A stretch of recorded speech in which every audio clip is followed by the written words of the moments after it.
Hi, everyone, and welcome back to Stats and Chats. I'm Bella, And I'm Jason. and this week,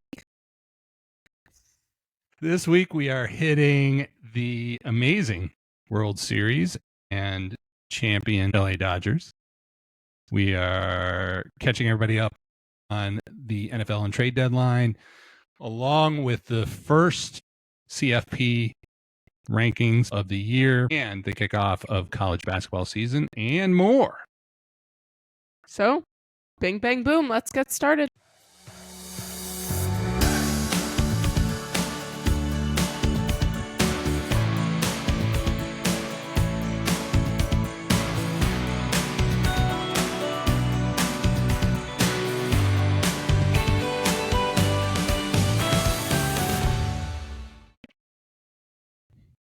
So, you want to catch everyone in? I do. Whoa.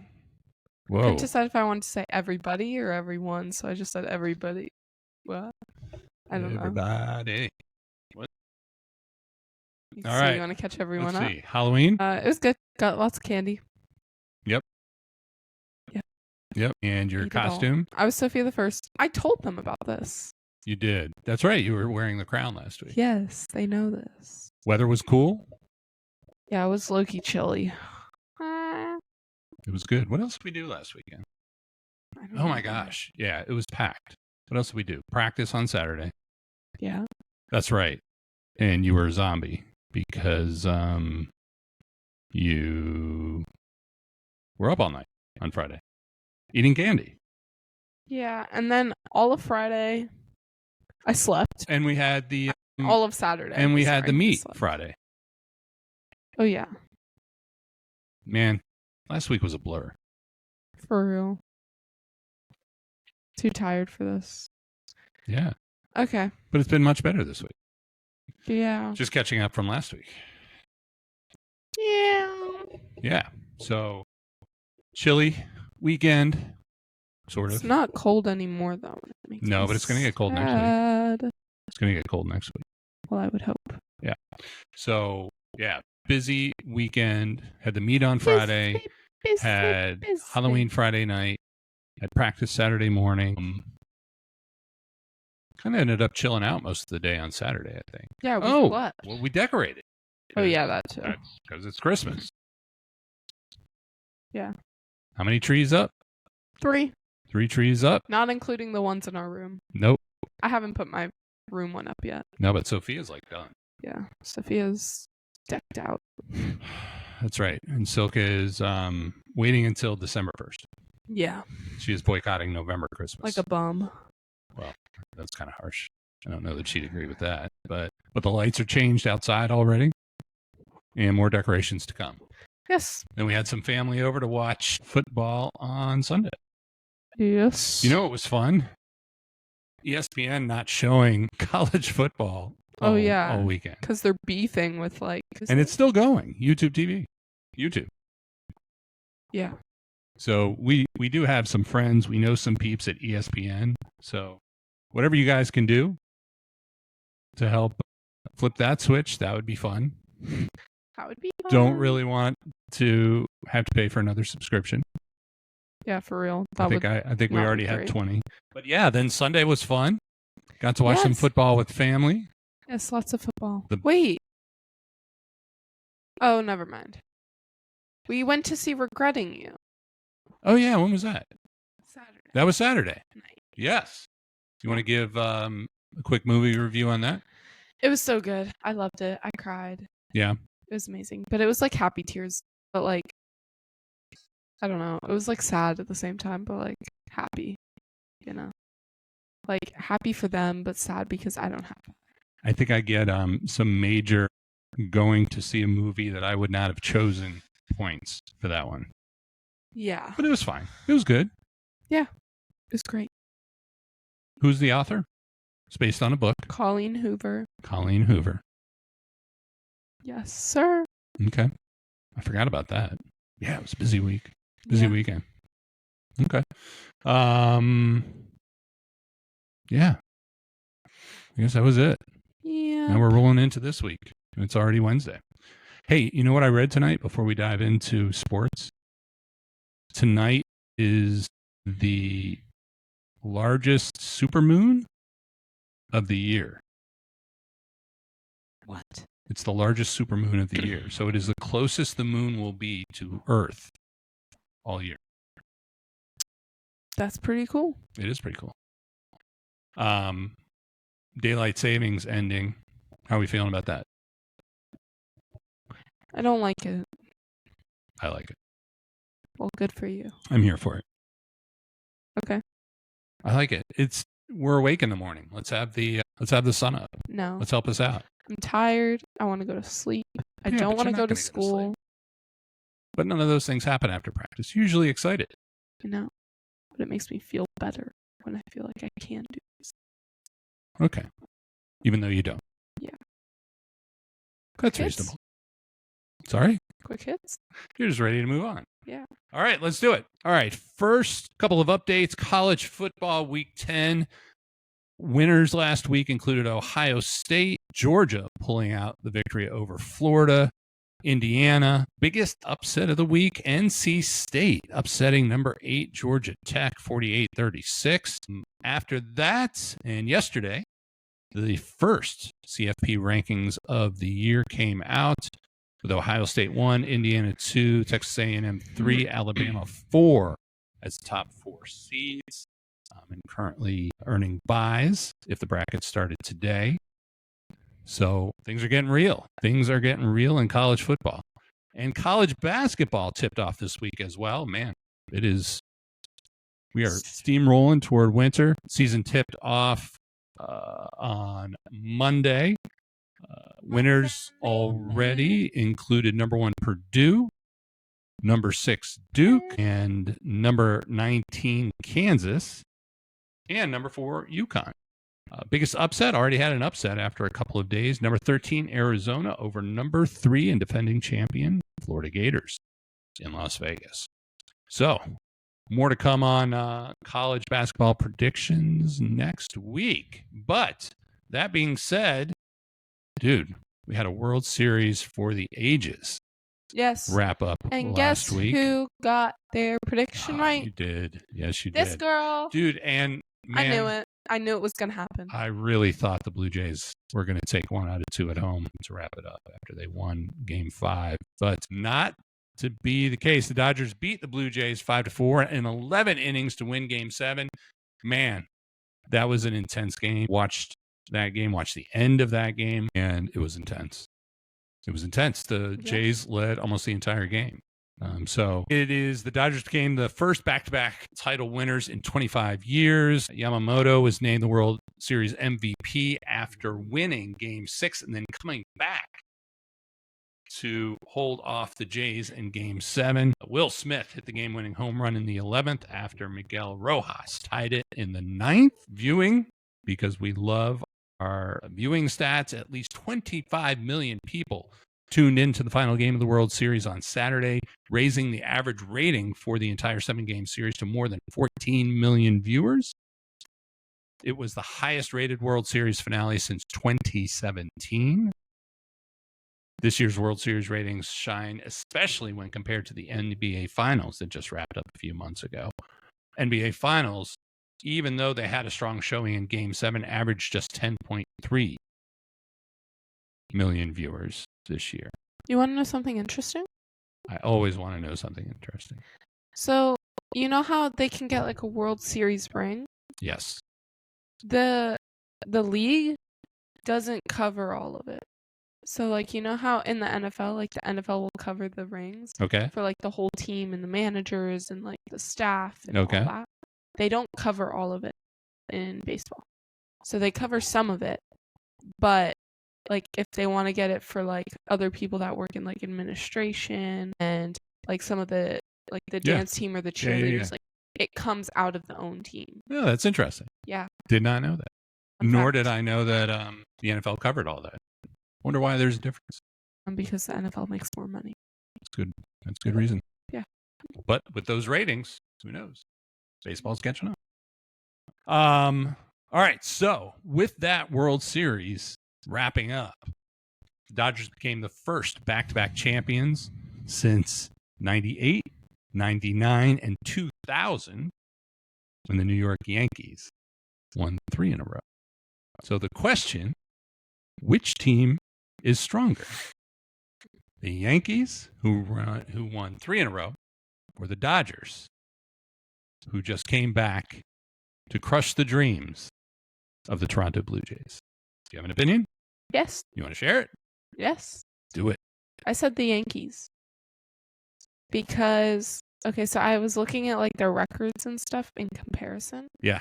So in 1998, the Yankees, their regular season record was 114 to 48. Yeah. They won the World Series that year 4-0 against the Padres. And so the Padres didn't win a single game. So the Dodgers, in comparison, in 2024, their regular season record was 98 and 64. So they won 16 games less than the Yankees. And then in 2025, they were 93 and 69. So how much is that? Like 21 games less that they won. Yeah. So, and they won the World Series in 7 games. In 7 games. Not 4. Strongly contested 7 games. So, yeah. Yeah. Yeah. I went with the Yankees as well. Dodgers look super strong. I mean, obviously. they're good, obviously, and they have a lot of talent, but very impressive. Very impressive team. So, yeah, I agree with you. So, a couple of things that stood out for me. Again, the records. They had 191 and 133 game win-loss record over the 2 years. But the Yankees, 299 and 186 combined. Again, that 1998 season, arguably one of the best seasons of all time in Major League Baseball. Yes, sir. Postseason dominance. They were 33 and 7 versus 24 and 10. And the Yankees swept 2 of those World Series. To your point, 98 Yankees in the conversation for one of the greatest teams ever. Run differential plus 309 and 98 alone. Crazy. So bottom line, Dodgers are great, but the Yankees were historic. Yes. Yes, All sir. right. Agreed. And then finally, for quick hits, the NFL Week 9 winners included the Ravens, who really dominated the Dolphins on Thursday night. The Bears, crazy game we got to watch here at home. And I was right on that prediction also. You were right on that prediction. And wait. I was worried about that one. I was not. What was my other one? Was the Bills versus Chiefs game. Yes. Who won that? The Bills. We were both right on that. Haha! I was right on all my predictions last week. There you go. Let's go. You were. How about that? Nice job. That's pretty fire. So, yeah, winners included the Ravens, the Bears over the Bengals, the Vikings beating the Lions in Detroit, the Panthers beating the Packers in Green Bay, Patriots over the Falcons, Steelers over the Colts. It was a week of upsets. A week of upsets. Except Sunday for the night, Bills. the That wasn't an Bills upset. beating the Chiefs. So, a lot of moving and shaking. And a lot of upsets through the weekend. So, after that came the trade deadline, which wrapped up yesterday. Mm-hmm. So, which move will be the most impactful for the rest of this season? You want to go first? Or do you want me to go first? I'll go first. Do it. So I said the Seahawks, and I was thinking about picking the Colts because obviously that was like the headlining trade, like big trade. It was a big trade. But I was thinking about the question, and it talks about in terms of this season. Yep. So the Seahawks, they got receiver Rashid Shaheed. I like that name. It flows very nicely. Very nice. And he adds a lot of like not threat, but like threat to other teams. Yeah. Like good to the Seahawks. Sure. And the Seahawks are already 5th in scoring. So I think like in terms of this season, he's going to be really impactful because the guy who the Colts added, well, first of all, they gave up 2 first-round picks for that. And something else that I can't remember off the top of my head. but that's a lot for a guy who, in my opinion, isn't having his best season. Yeah. So I think that like the potential is there, but I don't think in terms of this season that he's going to be the most impactful. That's just my personal opinion. Yeah. So. No, that's good. I thought about the Seahawks as well. I thought that was a great move for them. I remember when we were talking about the Seahawks before the season started, we were a little worried about their wide receivers because they'd had so much turnover, right? Yeah. They've got a new quarterback, they've got new receivers, and they've been doing really well overall. And I think obviously they feel like they're in a good place to get to the playoffs. And I think that was a really good pickup for them. I did go with Sauce Gardner going to the Colts. Wait, his first name is Sauce? It's his nickname. Oh. I was going to say, if someone named their kid Sauce. Because I'm sorry. I don't know the reason why, but if I were him, I would say it's because I'm the secret sauce for any team winning. I see. See what I did there? Yeah. Okay, so why do I think that was the best move? First of all, it cost a lot. So let's just get that out of the way. 2 draft picks. I think the Jets are clearly in rebuild mode. They only have 1 win so far this year. Yeah. So they're not going to win this year. And they need players. So they're looking long term. They're looking to rebuild and long term. And so I think that they made out well. Clearly the Colts are ready to win now, which you predicted over me to start the year. So and they've got a good argument with only 2 losses. A couple things about Sauce Gardner. He was the 2022 Defensive Rookie of the Year. Led the NFL in passes defended as a rookie, back-to-back all-pro level seasons. And the bottom line is he is an elite shut-down corner. Why it matters to the Colts defense, for all their strengths, they're 26th in passing yards allowed. 20th, right? So this is, again, with all of their wins and successes, passing yards allowed is a gap. Right. And 16th in total yards allowed. So they need some help there. Right. Defense wins championships. They've got the offense. Jonathan Taylor, possible MVP. Right.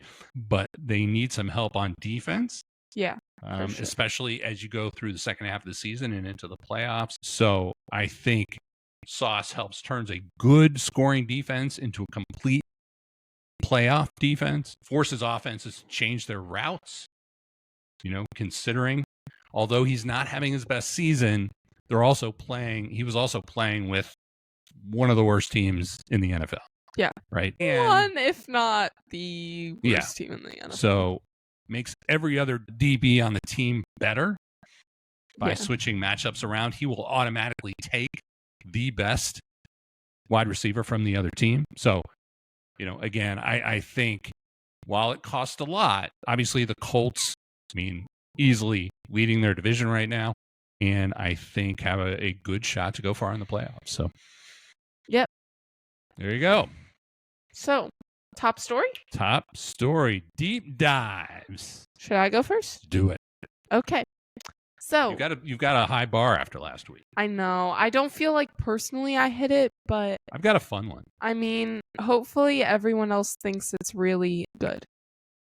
I'm sure they will. So my top story this week is about age. Oh. That's right. I went there. So this past weekend in the NFL, Mercedes, that's how his name is spelled, but I don't know if that's how you pronounce it. But that's how the car is pronounced. So I guess he's being Mercedes for now. Let's do it. Mercedes Lewis. He played a game. Oh my God, obviously he's playing a game. What am I saying? He played with the Broncos this week. He's 41 years old. Oldest tight end to ever play in an NFL game. And in that game, he also became the oldest player in Broncos franchise history to play a game. Really? Yes. So his role in that game was quite limited. So he just played for 6 offensive snaps out of 63 in his one game. So some background on him. He was drafted into the first round, 28th overall, in the 2006 NFL draft by the Jaguars out of UCLA. So over his entire career, he has 437 receptions for 5,115 yards and 40 touchdowns. This is his 20th season. So one of the handful to make it to that 20 season mark. So before being on the team with the Broncos, he played 12 seasons with the Jaguars. So 2006 to 2017. And then he played 5 seasons with Green Bay and then 2 years with the Bears. So yeah, this kind of leads me into my bigger topic because, no offense, it's not all about him. I have to bring someone into this. So wait, are you saying it's not too late for me to join the NFL? No, it's definitely too late for you, unfortunately. I mean, the oldest player was 48. All I'm going to say is, you know how they kick field goal every Saturday morning on College game day? Yeah. I think it's like 33 or 35 yards. Yeah. I could kick that field goal. Dude, all day. Okay. You do you. I think we should go do that. Let's go do that one weekend. Okay. I'll show you because you don't believe me. Okay. But I could. Okay. I trust. I'd pull my groin, but my hip hurts. Anyway. Okay, moving on. So my kind of, like last week for my story, I had more of a question that I was like trying to answer. Yeah. This week's more of a like discussion kind of thing. So like, what is old in the NFL? And then like, what are the costs of playing past a certain age? Okay. What do some other players think about it? So that kind of discusses both sides. There's not really a question, more just like, I don't know, talking about it. So, what is old in the NFL? The average NFL career is really short, a lot shorter than you would expect. What's your guess? I have average length of your career in the NFL. Yes. I'm putting you on the spot a little bit here. 3 years. Oh, 3.3 years. There you go. I think I've heard that stat before, actually. Across all players. But that changes. If you make the opening day roster of your rookie season, the average jumps to about 6 years. Oh, I wouldn't guess that. So okay, a little different. Yeah. So the breakdown by position, kickers and punters obviously tend to have longer careers because you're not getting hit as much. There's less impact. So it's about 4.4 years over all of like the kickers and punters. And then running backs have the shortest because they're constantly getting literally shoved to the ground with about 2.5 to 3 years. So what qualifies as old? So a recent study, there were only about 30 players on rosters that were born in the 80s. So that means few players are in like their late 30s and 40s. So obviously the longest guy who played in the NFL is George Blanda, and he played until 48. So that's kind of, and then obviously you have like Tom Brady played until 45. So like it's kind of, I mean, I feel like he's kind of the most famous one because literally he played for forever. Yeah. So obviously careers tend to be shorter because of the physical demands. There's a high injury risk. There's constant competition from new people coming up. So it's not always just injury related. Sometimes it's just no team wants you anymore. Like, sad as it is, like sometimes that just happens. Yeah. So yeah. So one question is, why do these players stay in the NFL for so long? So some of the points that I discovered when I was doing a little research is the first one, that they have passion for the game. So according to a survey of former NFL players, even those who had health problems, injuries, that sort of thing, said that they would play again. It's just because of how much they love the game. So 90% of them said that they would make the exact same decision to go play football.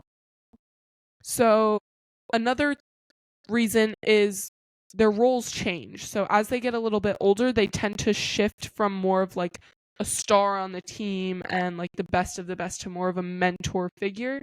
And kind of like a leader on the team. Yeah. Which is, for a lot of guys, it kind of matches with the passion aspect of it. Yeah. They get to kind of lead the younger players, and that shows their passion for the game. So the next reason is like unfinished business. So like some of them, Aaron Rodgers, Tom Brady, they think that they could just keep winning Super Bowls. So like they're going to stay because they think that they can still keep winning. So like that's what also leads to kind of the players staying in for too long. Sure. Because a lot of it is like they think that they can keep winning. And obviously, I mean, teams will pay a lot of money for veterans of the game. Yeah. So that also has something to do with it, is sometimes they do want some money. So the next thing is the cost. So what is like the cost of them playing in the NFL for so long? Obviously, it has like a toll on your body because you're getting hit all the time by like 300-pound guys, which just imagine hurts so much. I don't know why anybody would like really pick to be doing that all day. Like imagine that. Like in practice, like all you're doing is just like getting shoved. Like have you ever seen the videos of them like lining up them? Oh yeah. Like that just like that's literally all you do. Yeah. That's also a fun fact. NFL players age like 10 times faster than a normal human. It's crazy. Yeah. But yeah, this can also lead into like retirement years after the NFL. So they can have pain, cognitive issues after the NFL. So it's not even just like, oh, maybe you broke a bone or like you have bruises. I don't even know. But like it can lead to like mental issues afterwards. So another thing is trade-offs. So staying longer can give you more years, more visibility, more money. Yep. But it also means like more exposure to hits, more chance of like decline, and then you're not popular anymore. Which is kind of what's happening to Aaron Rodgers. I mean, obviously low-key he's like doing good this season, but like still that idea of him still being in the NFL bugs people, mainly me.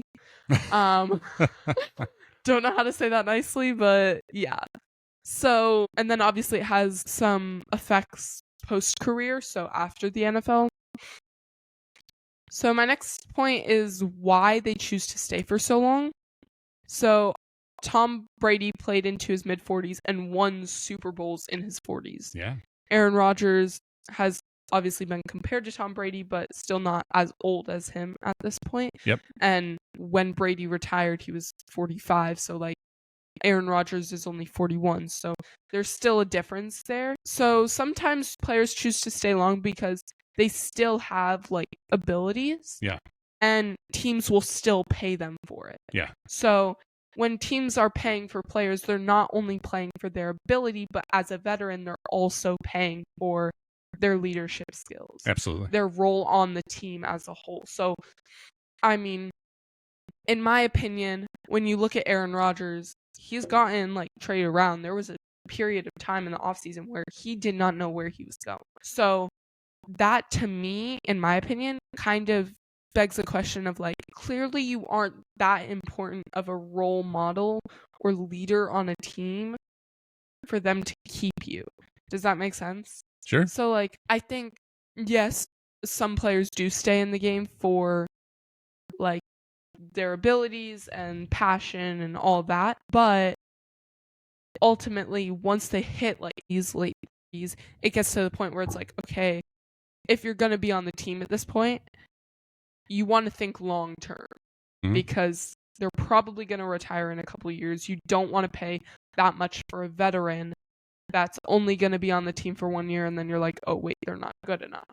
So I think from like a team standpoint, you want to make sure that you're picking someone who, if they're a veteran, they have that leadership skills and just the ability to lead the team, because ultimately that's what veterans have that younger players don't. So I think that's, in my opinion, what really sets them apart. So yeah, that's basically my top story. Love it. So yeah. Good. Thank you. Very good. Deep dive. Yeah. I think I can still make it.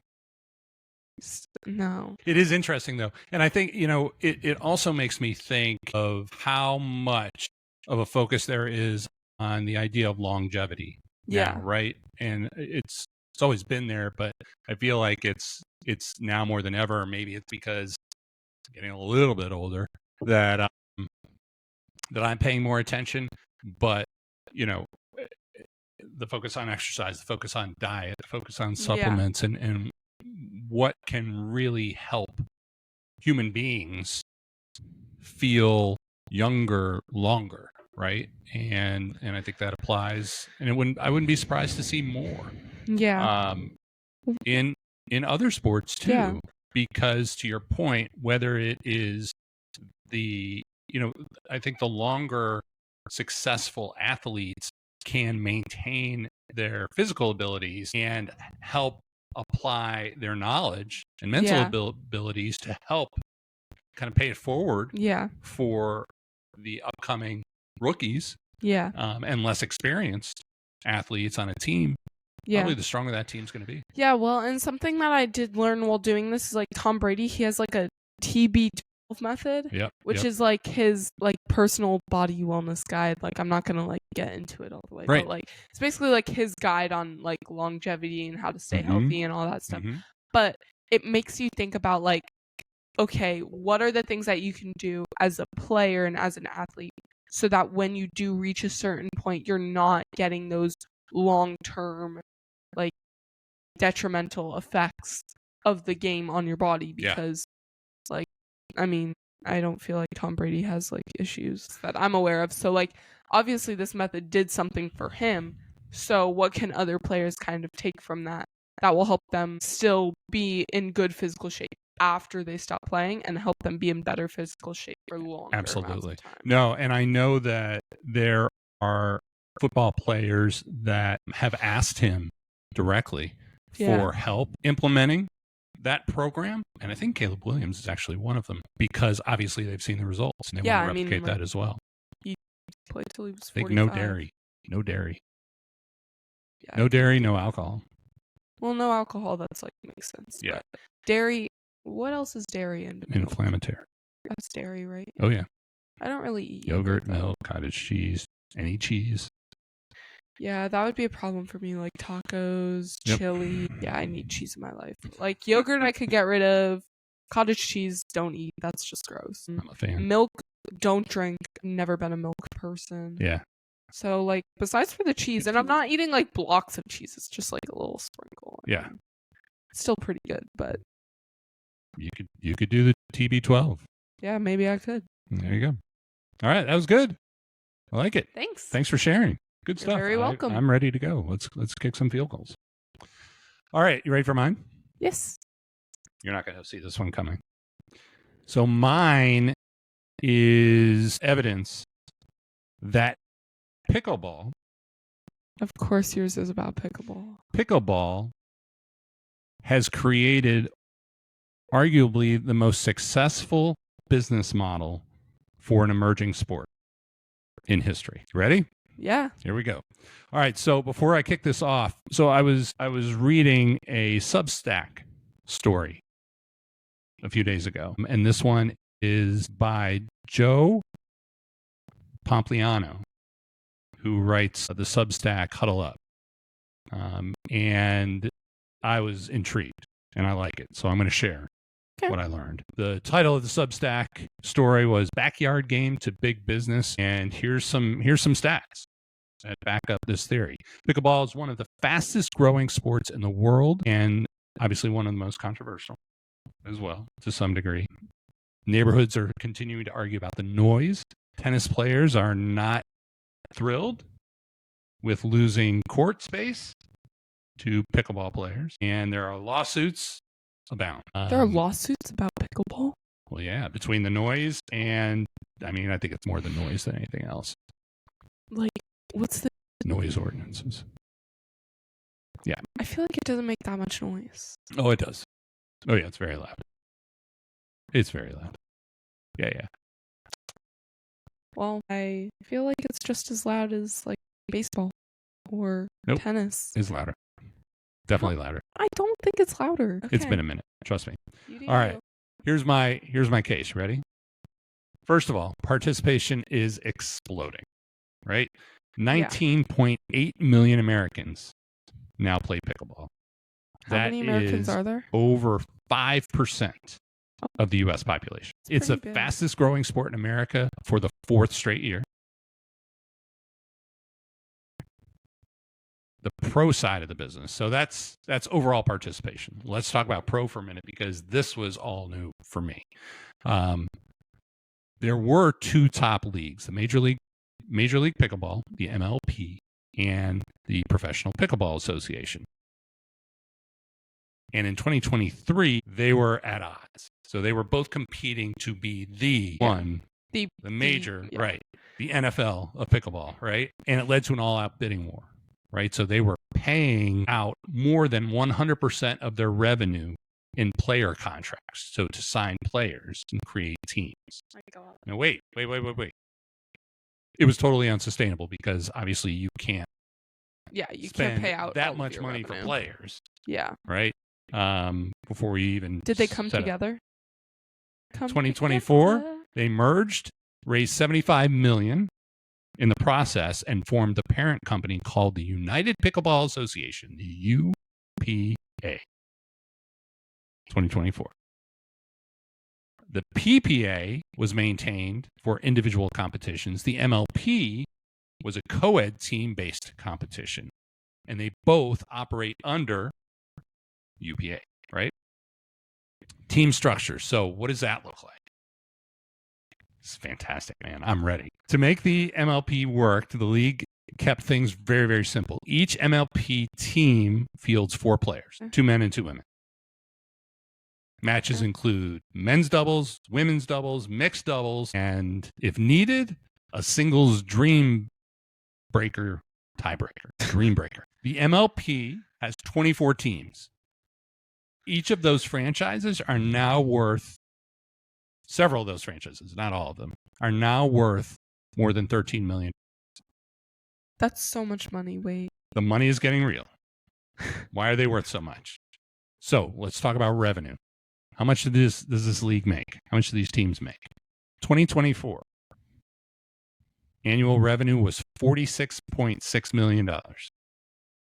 2025 projected revenue goes up to $60 million. That's a lot. 2026 forecasted $74 million. How do they make all this money, you might ask? Let me tell you. But before that, the UPA is in the same range based on those numbers as the WNBA before Caitlin Clark came calling. So basically, they just need some really good Caitlin Clark of pickleball. Sign me up. All right. So where does all the money come from? $30 million in sponsorships. DoorDash is one of their biggest sponsors. Carvana is also a huge sponsor. 110,000 tickets sold to live events.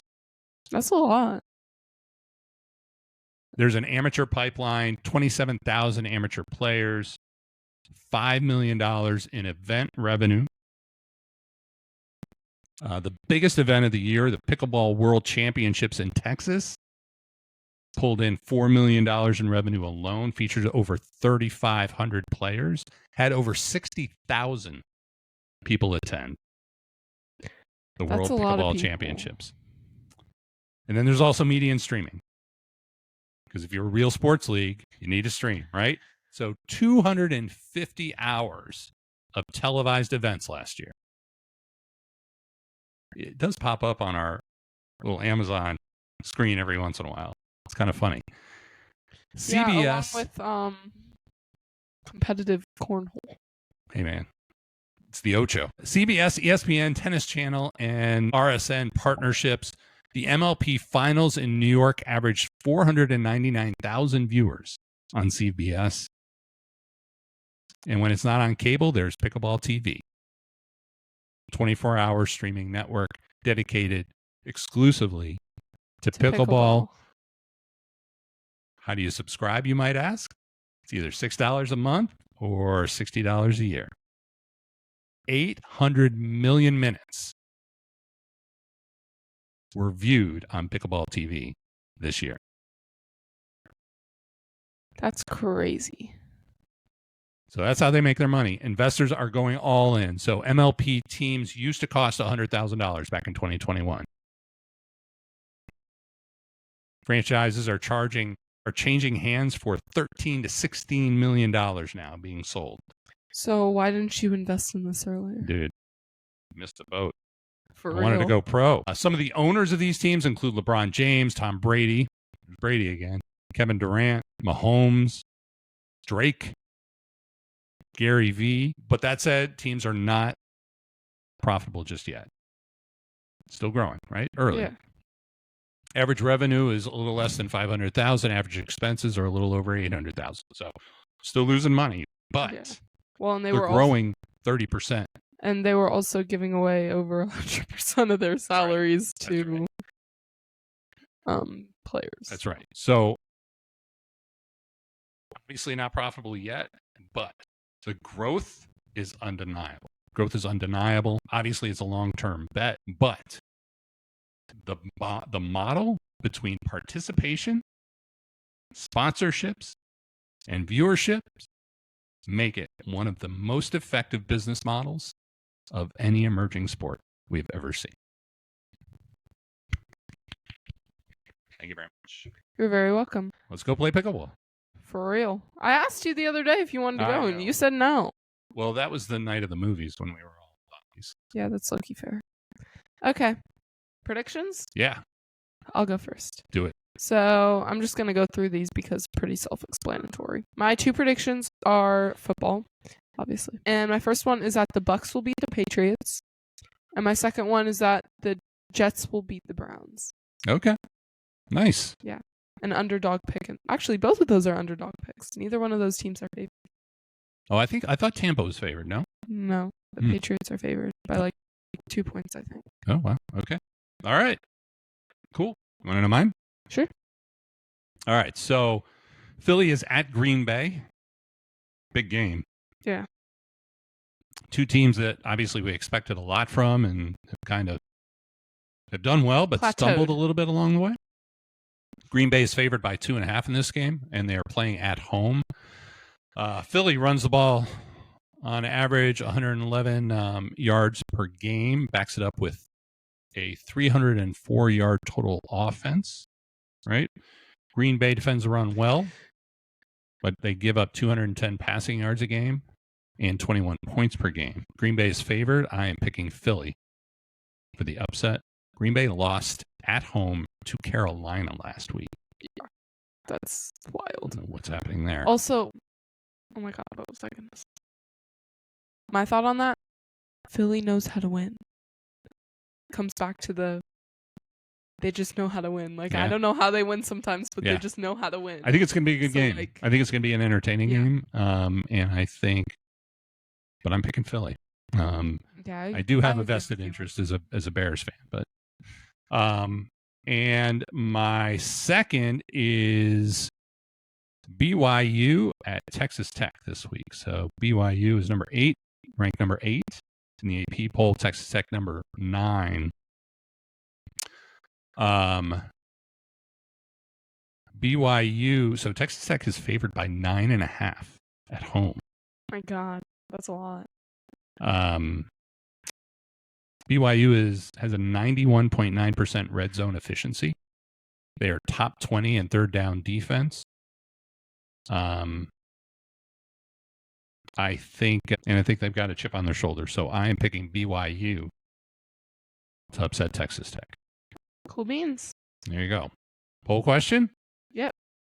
Which AFC team? It's so interesting to look at the standings right now. Because there are some we expected. Yeah. Right? We expected the Patriots to be better. We didn't expect them to be ahead of the Bills at this point. They're ahead of the Bills. By 1 win. So they've played an extra week. They haven't had their bye week yet. But nonetheless. Yeah. Right?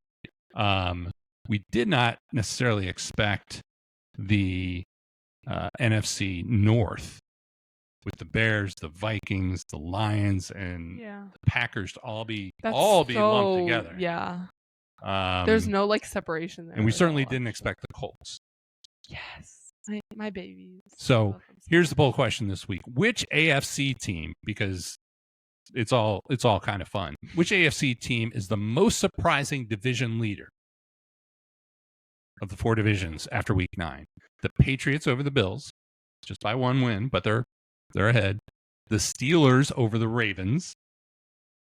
The Ravens are doing so bad this season, actually. I think they're turning it around now. And I think, speaking of trade deadline moves, look out for the Ravens. Lamar Jackson's back. Yeah. Look out for the Ravens. Low-key, they about to start cooking. The Colts over everyone. Or the Broncos over the Chiefs and the Chargers. Which AFC division leader is most surprising? Can I make my answer? Sure. I think the Colts are the most surprising. I think they are too. Yeah. I think they are too. Yeah. So that's my opinion. But you own that. Yeah. You picked that. Yeah. Oh, look at you. There you go. I like I'm standing by them like hey, I'm so invested in them now. You know one of the cool things I love about the Colts is the involvement of their owners. Yes, with the headsets. With the headsets. I was actually talking to one of my friends about this the other day. Robert Irsay's daughters took over the team when he passed away. They're cooking. And they are cooking. They're my divas. And they are all in. Yes. I love it. Yeah. Me too. So it's a great story. But we'll see what our fans have to say. Okay. Yep. All right. You want to take us home? Yep. Follow, comment, like on YouTube, TikTok, Instagram, Threads. Listen on Spotify and Apple Podcasts, which if you're listening to this, you're probably already doing. But go tell your friends. I think that's everything. Awesome. Okay. Bye. Bye.